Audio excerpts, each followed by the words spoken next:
The woman at the center of this case didn't storm into a courtroom with a weapon.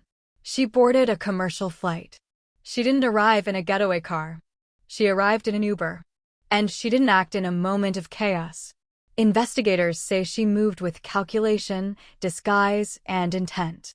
What began as a blocked social media account ended as one of the most chilling jealousy-driven murder to cross state lines in recent years. You're watching Crime Scope with Sam. Kindly make sure you like, subscribe, and share this video. This is the full investigative breakdown of how a social media block escalated into a cross-country killing, how digital footprints unraveled a carefully planned attack, and how a 31-year-old woman was ultimately sentenced to spend the rest of her life behind bars for the murder of a 23-year-old woman who never saw it coming. The case centers on Sakiyna Thompson, a New York resident, and Kayla Hodgson, a young woman living in Tamarack, Florida. The two women had never built a life together, never shared a home, and never crossed paths in daily routine. Their only connection was one man, Thompson's ex-boyfriend, and what investigators later described as an escalating spiral of jealousy that crossed from the digital world into lethal reality. In the days leading up to July 13, 2022, investigators say Thompson learned that her former boyfriend had begun a relationship with Hodgson. At some point after discovering this, she also learned that Hodgson had blocked her on social media.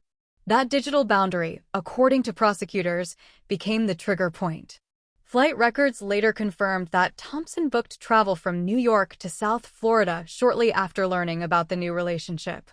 Prosecutors would later argue that this was not an impulsive trip. Surveillance footage, phone records, and transaction data would all point to calculated movement rather than emotional reaction. On July 13, 2022, just after 5 a.m., surveillance cameras at an apartment complex in Tamarack recorded a woman approaching one of the units. The woman was wearing a wide-brimmed hat, a COVID-style face mask, and gloves. Her clothing concealed most identifiable features. Investigators would later confirm that the figure seen in that footage was Sakiyna Thompson. Records show she had arrived at the complex using an Uber account that was not registered in her own name. The account was later determined to be a fake account created for the purpose of that trip.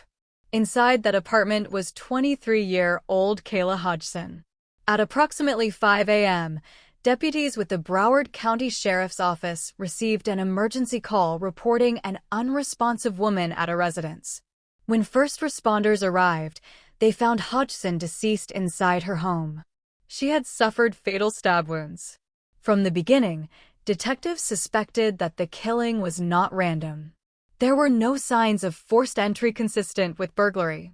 Nothing indicated a robbery. There was no immediate evidence of a spontaneous altercation involving a stranger. Everything pointed toward a targeted attack. Within days, investigators began reconstructing the digital and travel movements tied to Hodgson's final hours. Surveillance video from the apartment complex, rideshare data, cell phone records, airline passenger manifests, hotel booking logs.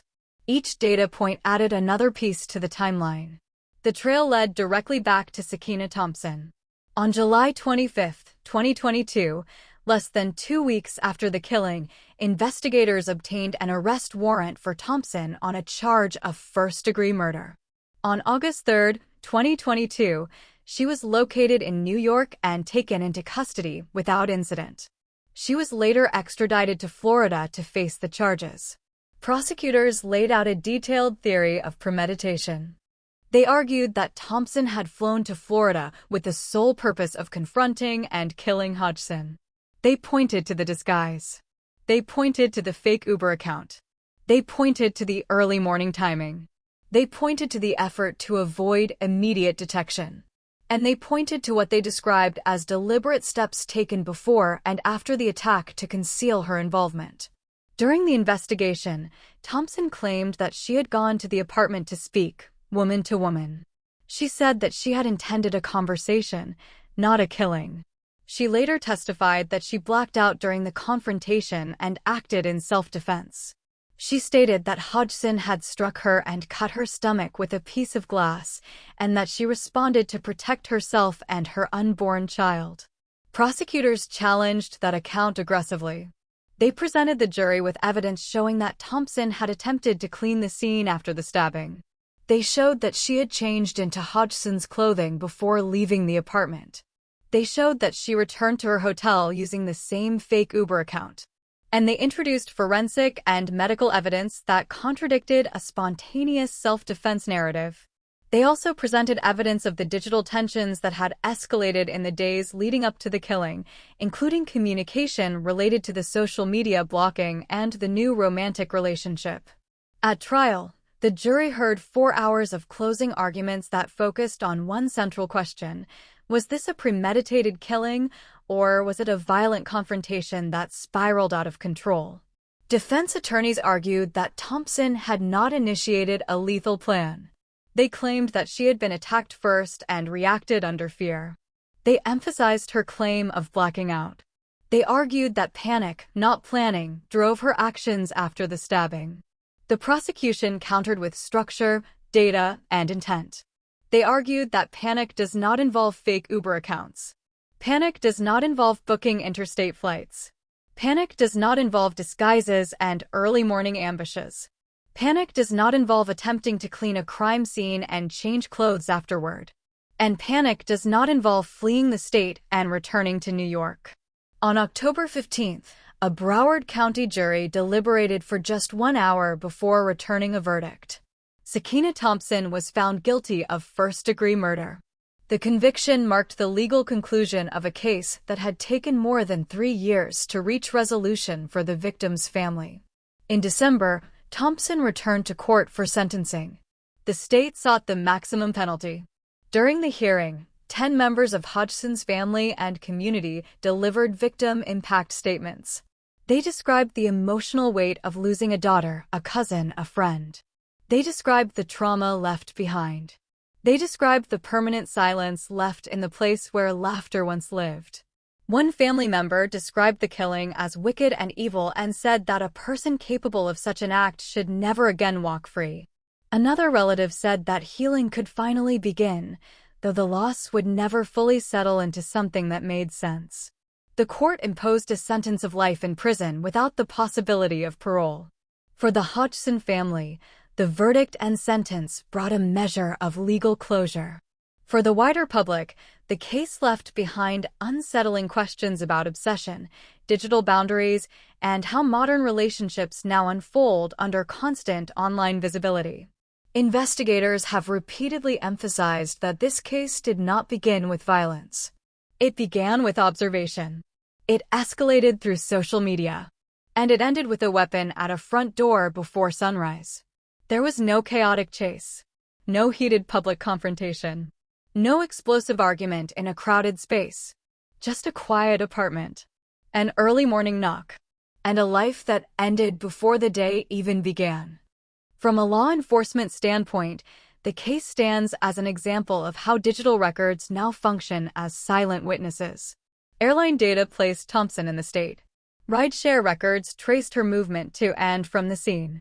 Surveillance cameras documented her disguise.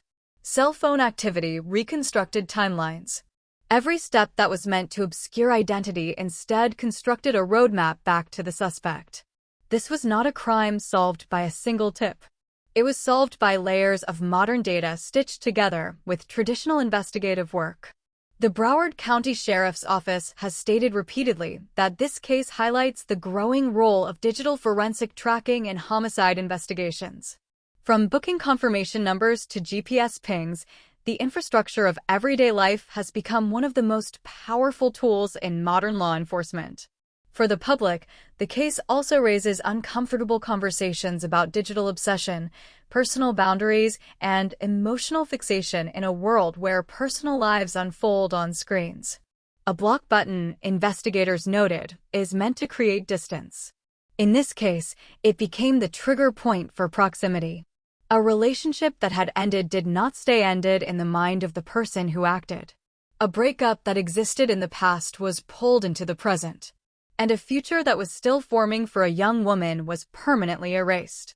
Kayla Hodgson was 23 years old. She was not a public figure. She was not part of a crime world. She was not running from danger. She was living her private life, dating, working, building whatever came next, until that life was interrupted in the most violent way inside her own home. There was no warning sign posted to the outside world. No viral breakdown. No public threat.